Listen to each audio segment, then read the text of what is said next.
जय श्री कृष्णा। राधे राधे। श्री हरिदास। स्वागत है आप सभी का। पिछले 7वें अध्याय में हमने अन्नदान का महत्व और मैत्र पिशाच की कथा का श्रवण किया था। आज के इस 8वें अध्याय में दक्ष कन्या सती तथा महादेव शिव का पावन आख्यान श्रवण करेंगे। इस कथा को सुनकर राजा मैथिल ने कहा, हे ब्रह्मदेव, जल का दान न करने के कारण इक्ष्वाकु वंशी का अधर्मी राजा 3 जन्म तक चातक बना और उसे मेरे घर में छिपकली की योनि प्राप्त हुई। यह तो मेरी समझ में आया कि साधु महात्माओं की सेवा से विमुख होने के कारण वह गिद्ध बना, लेकिन आपने यह बताया कि उसे 7 जन्म तक कुत्ते की योनि मिली तो मुझे बड़ा अनुचित लगा। कृपया मेरे इस संशय को दूर करें। राजा के इस प्रश्न को सुनकर श्रुतिदेव जी बड़े प्रसन्न हुए और राजा की प्रशंसा करते हुए कहने लगे, मैं तुम्हारे इस प्रश्न का समाधान करने ही हुए वे बातें बताऊंगा जो कभी कैलाश पर्वत के शिखर पर भगवान महादेव ने देवी पार्वती जी से कही। समस्त लोकों की रचना होने के बाद उनकी 2 प्रकार की स्थिति बनी, पारलौकिक और ऐहिक। हे महाभागे, जल सेवा, अन्न सेवा और औषधि सेवा इस लोक की स्थिति के हेतु होने के कारण ही ऐच्छिक है। परलोक की स्थिति के हेतु साधु सेवा, विष्णु सेवा और धर्म सेवा है। ऐहिक हेतुओं के करने से तत्काल धन संपत्ति आदि की प्राप्ति होती है। अप्रिय बातें कहना भी दुख का कारण है। इस विषय में तुम्हें एक पाप नाशक प्राचीन इतिहास सुनो। यज्ञ के लिए दीक्षित होकर दक्ष प्रजापति एक बार भगवान शिव जी को बुलाने के लिए कैलाश पर्वत पर गए। उन्हें आया देखकर भी दक्ष की भलाई का विचार करके भगवान शिव ने उठकर उनका आदर नहीं किया। भगवान महादेव ने सोचा कि मैं समस्त देवताओं का गुरु हूँ। स्वामी यदि सेवक के लिए, पति यदि पत्नी के लिए और गुरु यदि शिष्य के लिए आसन छोड़कर आदर दिखाते हैं तो उनकी आयु, तेज, बल, धन, यश और पुरुषार्थ सभी नष्ट हो जाते हैं। इसलिए महादेव जी ने सोचा कि यदि मैं अपने प्रिय ससुर दक्ष के लिए आसन छोड़कर उठता हूँ तो उनकी ही हानि होगी। इसी कारण वे अपने आसन पर बैठे रहे। दक्ष प्रजापति ने मूढ़तावश इसे अपना निरादर समझा और वह क्रोध में भर गया।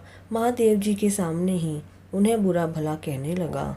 दक्ष बोले, यह शिव बड़ा अहंकारी है।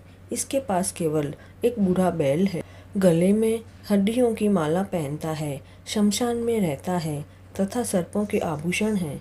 इसके साथी भूत प्रेत पिशाच तथा दुष्ट योनि जीव है।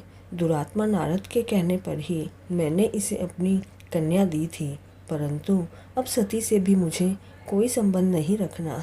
इस तरह अपशब्द कहकर दक्ष ने महादेव जी का अपमान किया तथा उन्हें और पार्वती को अपने यज्ञ का निमंत्रण नहीं दिया।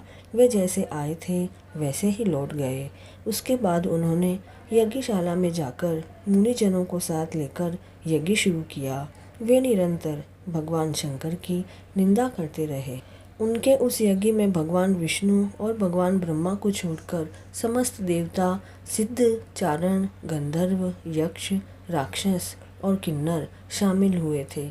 यज्ञ में सभी को जाता देखकर सती का मन भी चंचल हो गया। वह पिता के उत्सव को देखने तथा परिवारजनों से मिलने के लिए व्याकुल हो गई।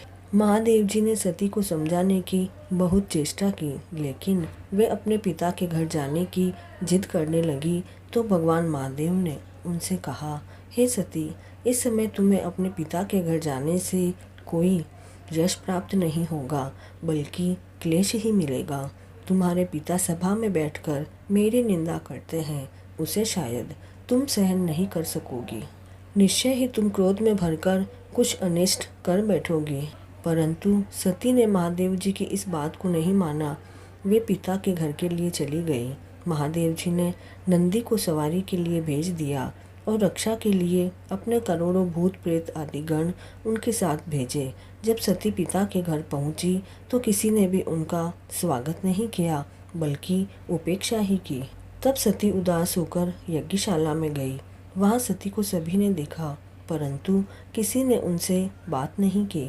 अपने पिता के भाव को देखकर वह समझ गई कि उनसे रुष्ट है और इसी कारण उनका अपमान भी कर रहे हैं।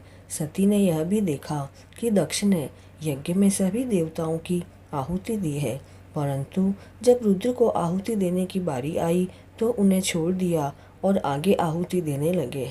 पति के अपमान को देखकर सती को बड़ा दुख हुआ। तब वे अपनी आंखों में पानी भरकर पिता से बोली, हे पिता, आप मेरे जीवन दाता हैं, लेकिन शास्त्रों का मत है कि यदि बड़े कहीं त्रुटि करते हैं तो छोटों को उन्हें समझाना चाहिए। आप अपने किसी बड़े को अपमानित करके कल्याण से नहीं रह सकेंगे। आपने रुद्र को आहुति नहीं दी। इस यज्ञशाला में उपस्थित ऋषि मुनि और महात्माओं ने भी आपकी दुष्ट बुद्धि को दूर करने का प्रयास नहीं किया। लगता है इस समय आप सभी से विधाता विमुख हो गया है। सती के इन शब्दों को सुनकर पूषा देवता दांत निकालकर हंसा एवं शुक्राचार्य मूछ और दाढ़ी को फड़फड़ाकर मुस्कुराने लगा। दक्ष स्वयं भगवान शंकर की निंदा करने लगा। यह देखकर सती क्रोध से लाल हो गई। उन्होंने पति की निंदा सुनने के पाप से प्रायश्चित पाने हेतु यज्ञ कुंड में कूदकर अपने शरीर को जला डाला। उस समय सती को जलता देखकर सभी शिवगण क्रोध में भर गए और चारों दिशाओं में हाहाकार मचने लगा। फिर सभी गण भगवान भागकर भगवान शिव के पास पहुँचे और उन्हें सती के प्राण त्याग की कथा कह सुनाई।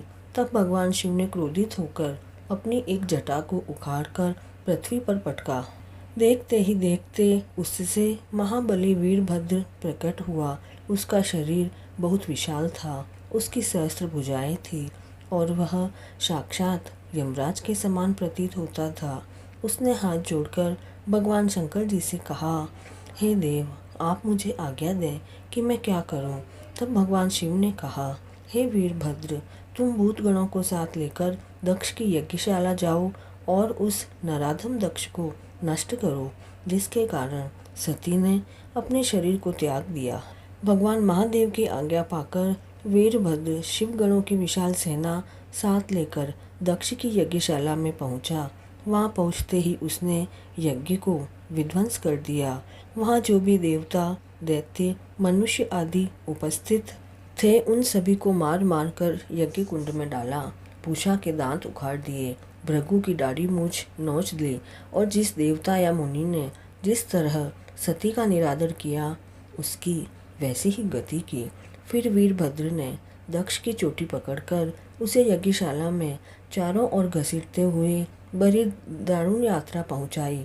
उसके बाद दक्ष के उस सिर को, जिसकी रक्षा भृगु अपने मंत्र बल से करनी चाहिए, सभी के देखते देखते काटकर यज्ञ कुंड में डाल दिया। तब सभी लोग अपनी प्राणों की रक्षा के लिए वहां से भागे। इस तरह दक्ष यज्ञ को पूरी तरह विध्वंस करके वीरभद्र भगवान शिव के पास कैलाश पर्वत पर लौट गए। जो लोग उस समय भाग गए थे वे भगवान ब्रह्मा जी के पास पहुँचे और उन्हें शिव गणों द्वारा दक्ष यज्ञ के विध्वंस होने की सारी कथा कही। सारा वृत्तांत सुनकर ब्रह्मा जी बोले, अब हम सबको चलकर भगवान शंकर जी का क्रोध शांत करना चाहिए, अन्यथा निश्चय ही प्रलय हो जाएगा। तब ब्रह्मा जी को आगे करके सभी देवता कैलाश पर्वत पर पहुँचे। वहाँ सबने प्रार्थना करते हुए भगवान शंकर से कहा, आप समस्त देवताओं द्वारा पूजित हैं, आप ही सारी सृष्टि के पालक और संहारक हैं। आपकी माया अपरंपार है, बड़े बड़े ऋषि मुनि देवता भी उसको नहीं जानते। आप सर्वसमर्थ हो, आप हमें अज्ञानी जानकर अभय करें। हे महादेव, हम आपकी शरण में आए हैं। तब ब्रह्मा जी के समझाने पर भगवान शिव ने सभी को अभय किया और यज्ञ मर्यादा की रक्षा के लिए स्वयं सभी देवताओं को साथ लेकर यज्ञशाला पहुँचे। वहाँ उन्होंने अपने गणों द्वारा मारे गए लोगों को जीवन दान दिया। दक्ष का सिर चूँकि अग्नि में जल गया, इस कारण उसे जीवित करने की इच्छा से महादेव जी ने बलि के लिए लाए गए एक बकरे का सिर काटकर दक्ष के धड़ पर रख दिया। तब पुनर्जीवित हुए दक्ष भगवान शिव को प्रसन्न करने के लिए प्रार्थना की। बकरे का मुख होने के कारण वह ब मात्र ही कह सका। उस शब्द को सुनकर भगवान शिव प्रसन्न हुए। उसी समय भगवान शिव को प्रसन्न करने के लिए बम बम शब्द कहा जाता है।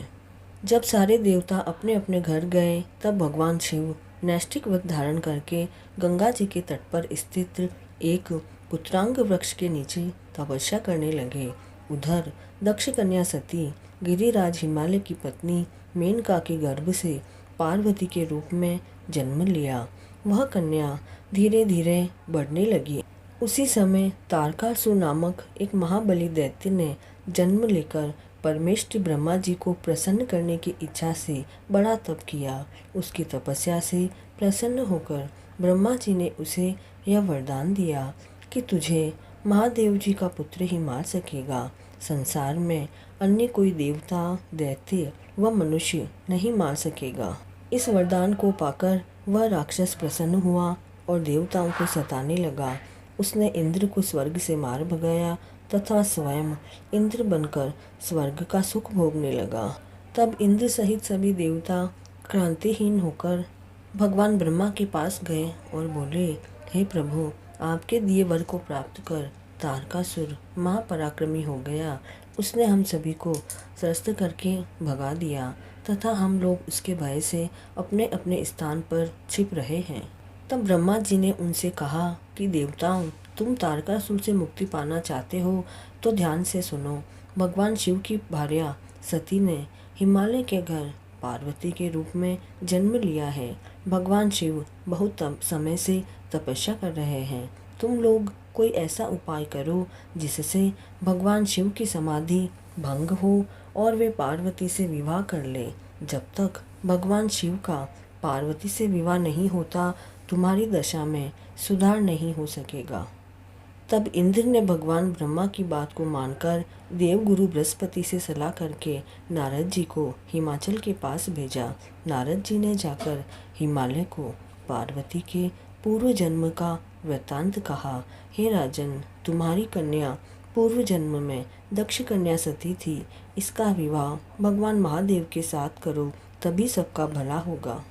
फिर इंद्र ने कामदेव को बुलाकर उसे भगवान शिव की समाधि भंग करने का आदेश दिया। तब कामदेव ने वन में जाकर असमय बसंत बहार फैलाई और जब पार्वती जी महादेव जी का पूजन करने वन में गई तो उसने काम बाण चलाकर भगवान शिव की तपस्या को खंडित कर दिया। समाधि भंग होते ही जब शिवजी ने पार्वती जी को अपने सामने देखा तो वे उन पर मोहित हो गए और उन्हें गोद में बैठाकर कुछ कहने लगे। तभी उचित अवसर जानकर कामदेव ने एक तीक्ष्ण बाण चलाया, जिसके लगते ही भगवान शिव का चित्त चंचल हो गया। जब उन्होंने अपने चारों ओर देखा तो एक वृक्ष पर बैठा हुआ कामदेव दिखा।